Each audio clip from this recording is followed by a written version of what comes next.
Al pensar en mi padre, recuerdo esta sentencia de Nelson Mandela. Al salir por la puerta hacia mi libertad, supe que si no dejaba atrás toda la ira, el odio y el resentimiento, seguiría siendo un prisionero.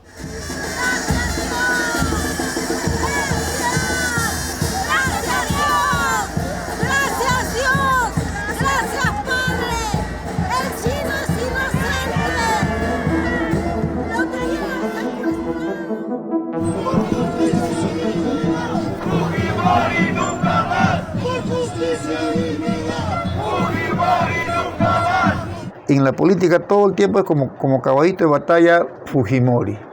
Todo Fujimori, Fujimori. Cuando ya él es un anciano, 84 años, ya no es peligro para la sociedad, no es peligro para nadie.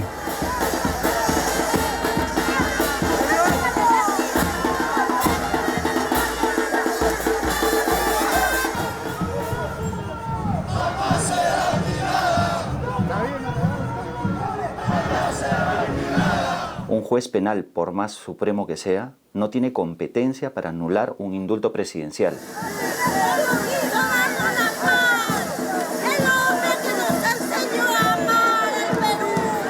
La celeridad con que ha actuado el Tribunal Constitucional en los últimos días ha suscitado gran escepticismo. ¿Cuál fue la cronología que ha generado todas estas dudas? ¿Cómo se cocinó este fallo que tiene a Alberto Fujimori ya con un pie fuera de Barbadillo? ¿Quién podría beneficiarse también con esta resolución? Esta noche, en Punto Final, anatomía de un indulto.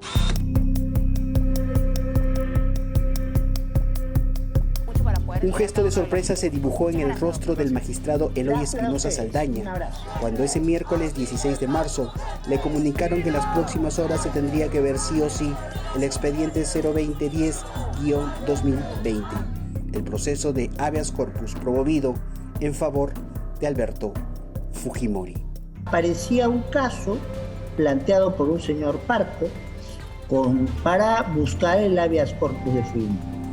Estas cosas no se pueden hacer de la noche a la mañana, respondió Espinosa Saldaña, y en ese momento se generó una discusión con otros miembros del TC. Ni Espinosa Saldaña ni Marianela Ledesma estaban de acuerdo en que las cosas se hicieran de ese modo. El texto del señor Parco le hacía honor al apellido, era muy Parco.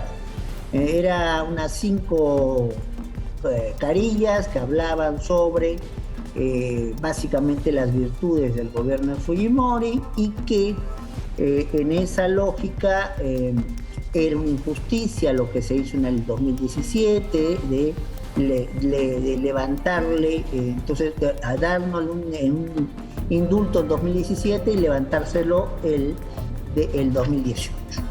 El argumento que se les dio tanto a Ledesma como a Espinosa Saldaña para la realización de la audiencia del jueves 17 de marzo fue que el ponente, Ernesto Blume, tenía un problema familiar y se iba de viaje 2 semanas, por lo menos.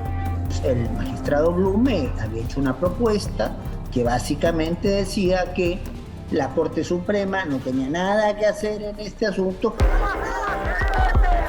Tan súbita fue esa decisión que ni el propio abogado ad honorem de Alberto Fujimori, César Nakazaki, sabía de la existencia de este recurso en favor del expresidente. La noche del miércoles, cuando le informaron que en el año 2020 un abogado de Ica había presentado ese habeas corpus, Nakazaki preguntó: ¿Parco? ¿Quién es Parco? A mí también me ha sorprendido porque ya tenía casi olvidado y hace 5 días de Lima me llamaron del TC porque el día 17 de febrero ha habido la primera audiencia pública. Efectivamente, el habeas corpus visto en audiencia el último jueves fue presentado el 16 de abril del año 2020 por un abogado Parco. Gregorio Parco es el nombre de este abogado que de manera escueta en apenas 5 carillas argumentaba la competencia del juez que anuló el indulto. Entre otras cosas, decía que tener preso a Fujimori era como tener preso en espíritu a Tupac Amaru II y a Francisco Bolognesi. No estamos solicitando que Alberto Fujimori es inocente o culpable. O la pena deben bajarlo, o el señor es por la edad y por la enfermedad, nada. Simplemente la actuación errónea del juez supremo de la Corte Suprema de la República del Perú por haber anulado una ley de indulto nacional. Ese es el tema. Parco dice no ser fujimorista, pero reclama la única paternidad de este habeas corpus que presentó hace 2 años. Pero aquí no tiene ninguna participación el doctor César Nakazaki. Él no tiene nada que... En esta demanda no tiene ninguna opinión, ¿no? Pese a no ser el padre de esta criatura, la madrugada del jueves, César Nakazaki presentó apresurado el expediente médico de Fujimori actualizado. Recuerden que al presidente Fujimori el motivo del indulto humanitario era problemas cardiológicos. Hoy se han agravado con problemas pulmonares. Él sufre de fibrosis pulmonar. Con esta actualización del expediente médico, lo único que quedaba era esperar al día siguiente la audiencia del Tribunal Constitucional.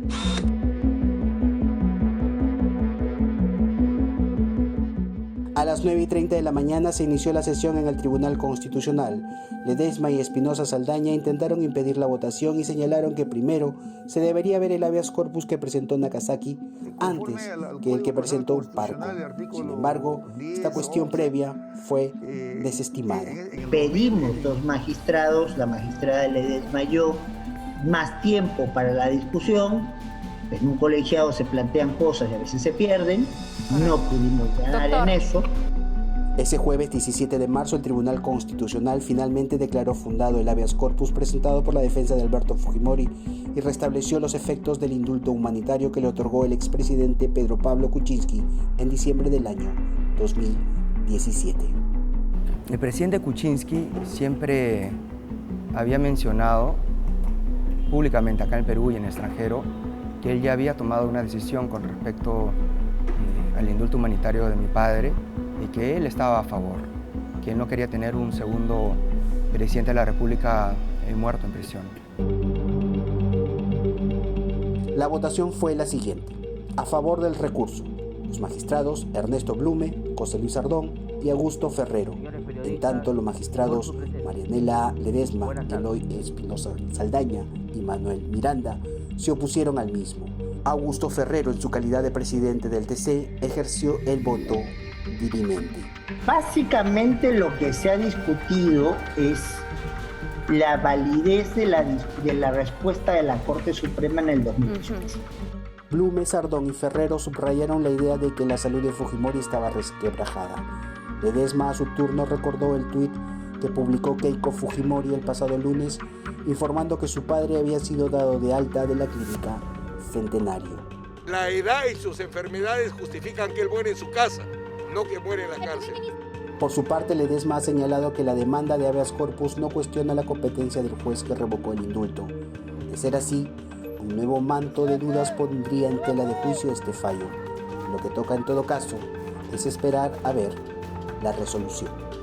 Nuestros votos, sí, según se tiene previsto a nivel del reglamento del tribunal, podemos tener hasta 7 días hábiles, o sea, sin sábados, domingos y feriados. O sea, en realidad, hasta el día 28, como última fecha, podríamos entregar nuestros votos.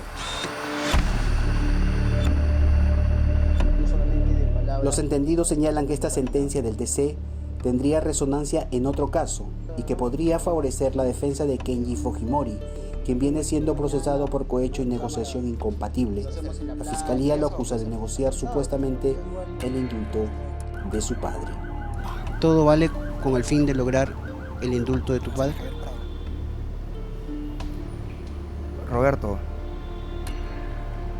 si tú me dices si volvería a luchar por la libertad de mi padre, lo haría 1000 veces. Con el riesgo de ir de prisión. Lo haría 1000 veces. Haría todo por mis padres.